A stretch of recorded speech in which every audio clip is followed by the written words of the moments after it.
Marcus Aurelius knew something in the final years of his life that he did not know when he became emperor. Not a new philosophy, not a new system, not even a new practice, a new answer to a question he had been asking, without realizing it, for 20 years. The question was this: what is all of this actually for? Not, how do I govern well? He had answered that. Not, how do I handle adversity? 8 episodes of this series answered that. Not, how do I build genuine confidence, genuine respect, genuine protection against toxic people? He had answered all of it. And then, in the last decade of his life, in the final entries of the Meditations, he asked the question underneath all the others. Why? Why build the gap, the citadel, the betrayal protocol, the collapse system, the toxic defense, the respect code, the confidence architecture? Why do any of it? The answer he found is in the final third of the Meditations. And most people who study Stoicism, even serious students, even people who have read the Meditations multiple times, never find it, because it does not look like a philosophical argument. It looks like a man talking to himself about what he wants to leave behind, and what he wants is having lived to mean. This is episode 9 of the Marcus Aurelius Code, the legacy, and it is the episode that makes everything we have built together mean something. Before we go in, if you have been watching this series and something has shifted for you, subscribe now and turn on the bell. Episode 10, the final episode of the Marcus Aurelius Code, drops Friday. And after 10 episodes together, you do not want to miss the ending. Now, let's find what Marcus Aurelius discovered about why any of this matters. Welcome back to Memento, Sapiens, Ancient Wisdom for the Modern Mind. Episode 9 of the Marcus Aurelius Code. One episode after this one. We have built 8 systems together. The gap, the inner enemies, the inner citadel, the betrayal protocol, the collapse system, the toxic defense, the respect code, the architecture of confidence, 8 ways of being better. Today, for the first time, we ask why being better matters. And Marcus Aurelius has a very specific answer, one that took him 20 years to find, and that changes retroactively the meaning of everything that came before it. Part 1. The question Marcus Aurelius did not ask at the beginning, and what it took 20 years for him to ask seriously. Most people approach purpose the same way they approach confidence and respect, as something external, something defined, to discover, to be given by circumstance, achievement, or recognition. When I accomplish this, I will know what I am for. When I reach this position, my purpose will be clear. When I have built enough, I will understand why I was building. Marcus Aurelius became emperor of Rome at the age of 40. He had reached the highest position available to any human being in the ancient world. And within the first years of his reign, the Meditations show a man who is not asking why. He is asking how. How do I govern well? How do I maintain equanimity under pressure? How do I deal with the inner enemies, the betrayals, the simultaneous crises? The how questions are the ones we have been answering for 8 episodes, and they're essential. You cannot ask why effectively until you have enough internal stability to sit with the answer. The gap, the inner citadel, the confidence architecture, these are not optional prerequisites to the legacy question. They are the foundation without which the question produces only anxiety rather than clarity.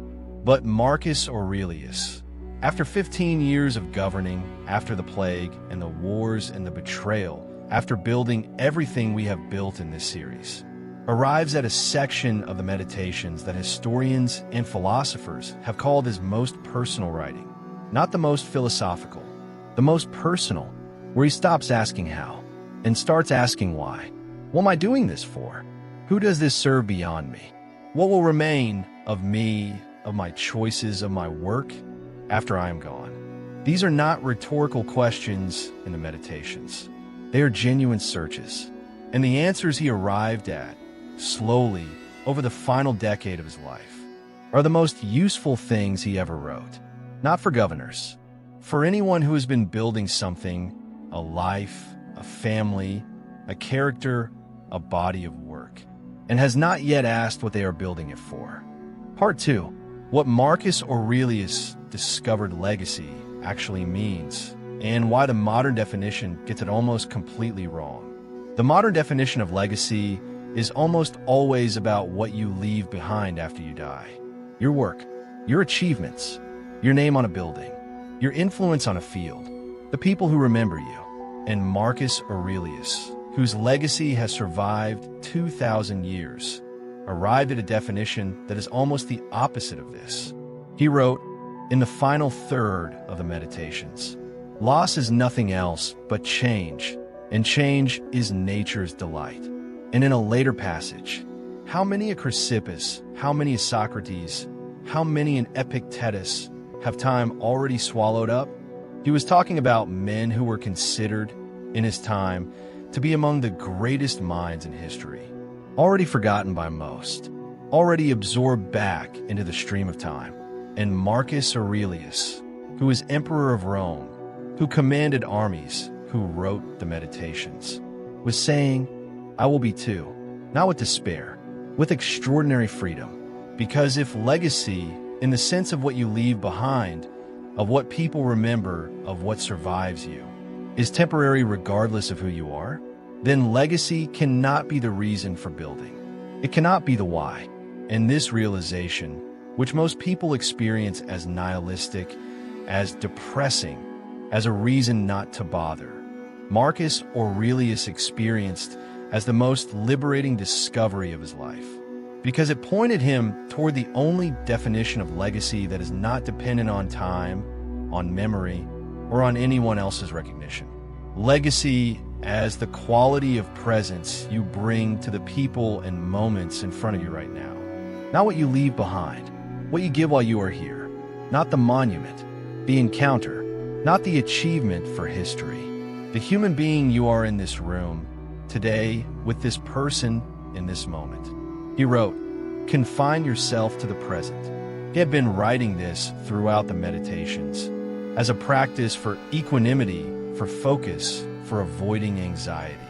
But in the final entries, it takes on a different meaning. Confine yourself to the present not because the future is uncertain. Because the present, this encounter, this moment, this person in front of you, is the only place where a legacy actually happens. Not after you are gone. Now, part 3, the 3 types of legacy, and why Marcus Aurelius chose the only one available to everyone, across the Meditations, and across what historians have documented about how Marcus Aurelius actually lived. 3 distinct approaches to legacy emerge, not as categories he defined explicitly, as patterns that become visible when you read his life as a whole. Legacy type 1, the monument, the legacy built through achievements designed to outlast you, the building with your name, the institution you founded, the historical record that will say you were here and that you mattered. Marcus Aurelius built monuments, the campaigns he won, the legal reforms he implemented, the infrastructure he commissioned. But the Meditations reveal something unexpected. He did not think about them much. The monuments appear rarely in his private writing. What appears constantly, obsessively almost, is the quality of how he acted in individual moments. This suggests that whatever legacy through achievement meant to him publicly, it was not the primary source of meaning privately. Legacy type 2, the influence, the legacy built through the people you shaped. Your children, your students, the people whose lives were changed by contact with you. Marcus Aurelius thought about this more than monuments. The Meditations contain passages about his teachers with genuine warmth and specificity that reveal how deeply he understood what it meant to be shaped by another person's presence. But even this, even the influencing of people who would go on to influence others, he held loosely. He knew his son would likely undo much of what he built. He knew that influence was real but impermanent. He wrote about this with sorrow and with acceptance. Legacy type 3, the quality of presence.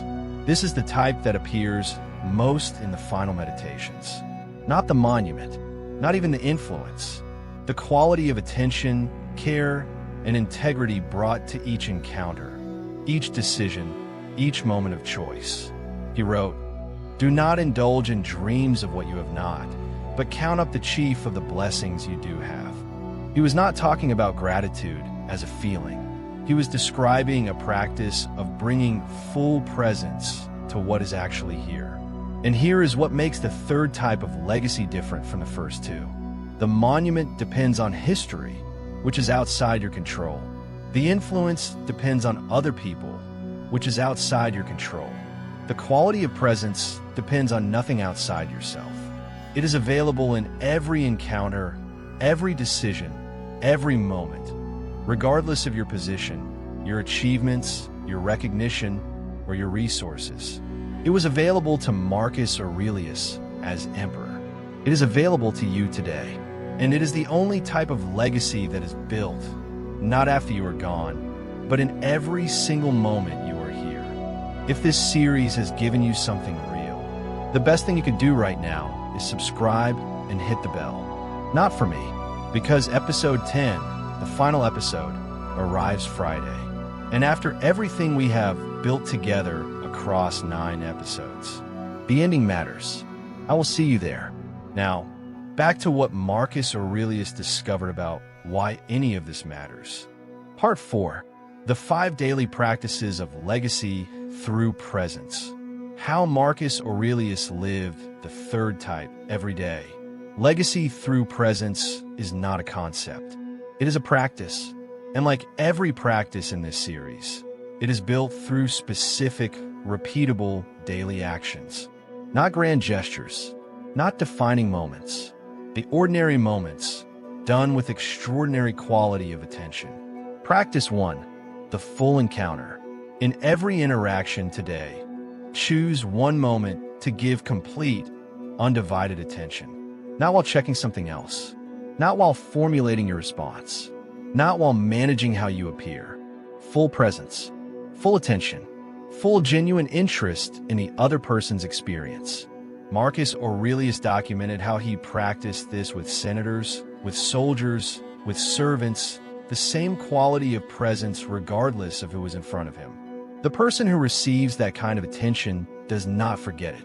Not because you performed it, because it is genuinely rare, and rare things leave marks.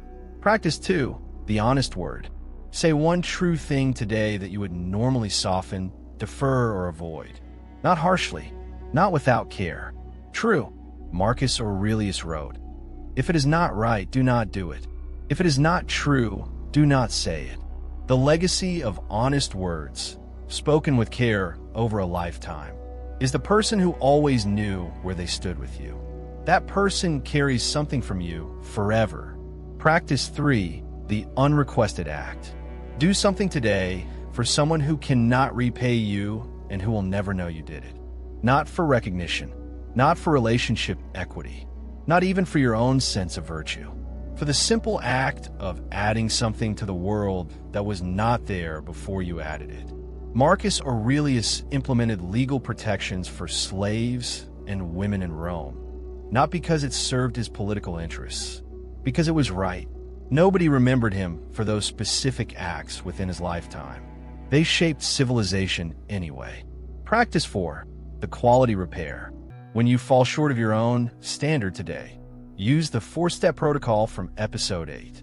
Not because it makes you look better, because the quality of how you handle your own failures is part of the legacy you are building.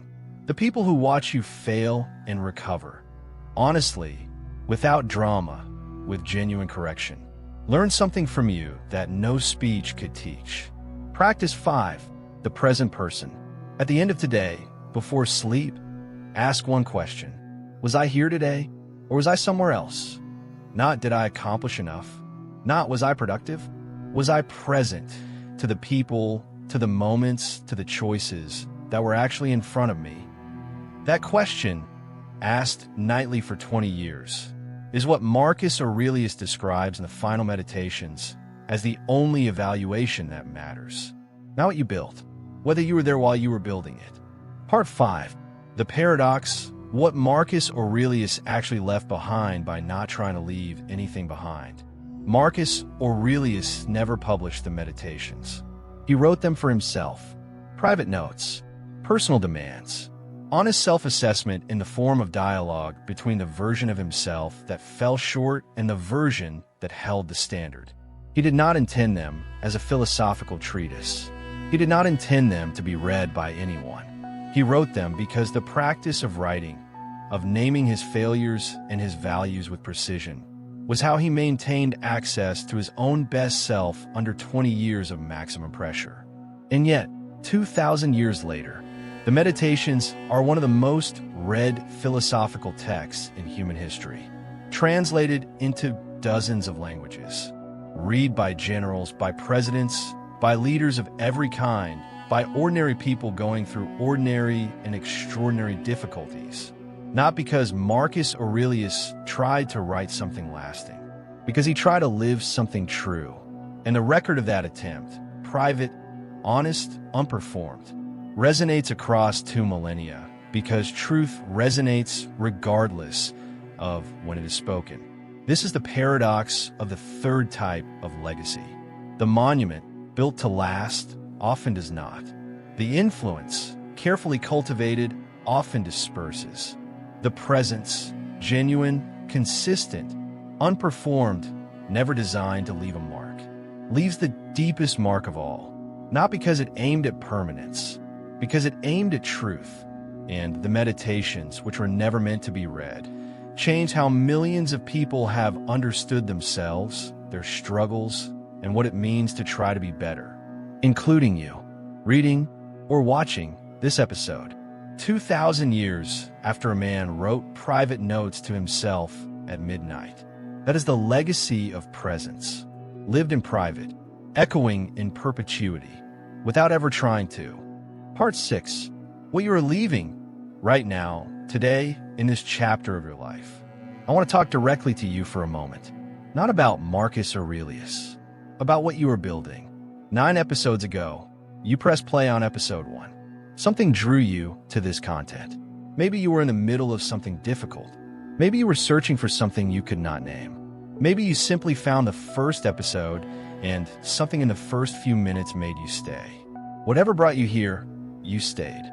Through the gap and the inner enemies and the betrayal and the collapse. Through the toxic people and the respect code and the architecture of confidence. And now, 9 episodes in, I want you to consider something. The people in your life do not know you have been doing this work. They have not heard the episodes. They have not read the Meditations. But they have experienced something. A slightly more settled version of you. A slightly wider gap between what happens and how you respond. A slightly more genuine presence in the moments where presence is most needed. They cannot name it, but they have felt it. And that what they have felt from you in the ordinary moments of your ordinary life, because you were doing this private work, is the legacy of presence already happening. Not after you are gone. Now, in the conversations you have handled differently, in the reactions you have caught before they landed, in the moments where you chose the person you wanted to be instead of the person the situation was pulling you toward. That is legacy, not what you will leave, what you're already giving. Ask yourself tonight, and every night from here, was I here today? And let the answer build quietly, privately, without audience. The most important thing you will ever construct. Episode 9, The Legacy in Full. The question underneath all the others. Why? Why build any of it?